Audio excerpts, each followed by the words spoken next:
আসসালামু আলাইকুম দর্শক, হঠাৎ করে মাজার নিয়ে আলোচনা চলে আসছে।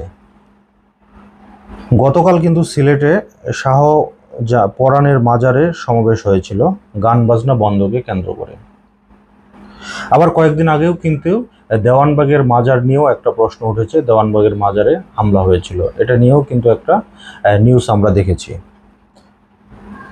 তবে একদল মাজারের খাদেম কিন্তু আবার এসব গান বাজনা মাজার কেন্দ্রিক যে ধর্মীয় কিছু রীতিনীতি এবং মাজার কেন্দ্রিক ব্যবসা এবং মাজার কেন্দ্রিক যে নেশার একটা উপদ্রব এই মাজার কেন্দ্রিক কিন্তু গড়ে উঠেছিল, এগুলোকে বন্ধের জন্যই কিন্তু মূলত এই মাজারের খাদেমরা কিন্তু আহ্বান জানিয়েছেন।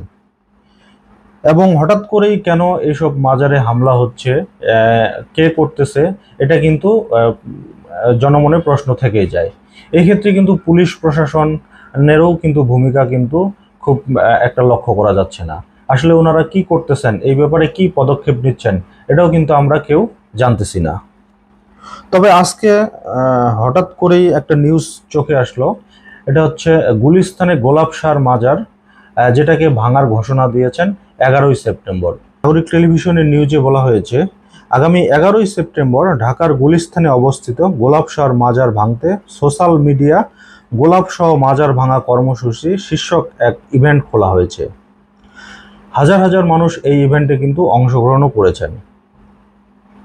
তবে রাজনৈতিক বিশ্লেষকরা মনে করছেন এটার কারণ কি, এটা নিয়ে কিন্তু ওনারা বিভিন্ন প্রশ্ন বিভিন্ন মহলে করতেছেন, যে আসলে এটা কে করতেছে বা কেন করছে, এ নিয়ে কিন্তু প্রশ্ন তুলছেন তারা। তবে বিশেষ করে বিএনপি জামাত সরকারের সময় কিন্তু এই মাজার ভাঙার একটা রীতি ছিল, তো সেটাকেই কি আবার নতুন করে কেউ মাথাচাড়া দিয়ে উঠতেছে কিনা, এটাই এখন প্রশ্ন জনমনে।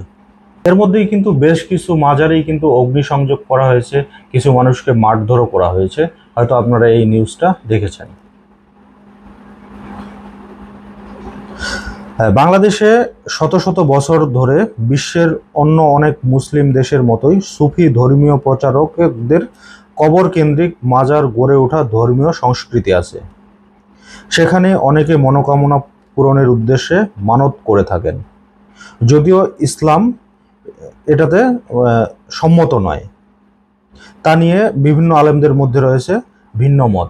বাংলাদেশ ও দক্ষিণ এশীয় দেশগুলো অনেক সময় মাজার কেন্দ্রিক ব্যবসা, প্রতারণা, মাদক ব্যবহার ও অর্থ উপার্জনের জন্য ব্যবহারের অভিযোগও রয়েছে। তবে ইসলামিক চিন্তাবিদরা মনে করেন এভাবে হামলা করা কোনোভাবেই গ্রহণযোগ্য নয়। মাজার ভাঙা নিয়ে যে ক্যাম্পেইন চলতেছে, এটারও কিন্তু তারা যৌক্তিকতা মনে করছেন না বলে ইসলামিক ফাউন্ডেশন থেকে কিন্তু একটা বিবৃতি প্রদান করা হয়েছে। তো দর্শক, মাজারকে কেন্দ্র করে আসলে এই যে কর্মকাণ্ডগুলো হচ্ছে, বিশেষ করে ভাঙা নিয়ে বা এসব নিয়ে আপনারা কি মনে করেন নিশ্চয়ই জানাবেন। তো আজকে এই পর্যন্তই। আল্লাহ হাফেজ।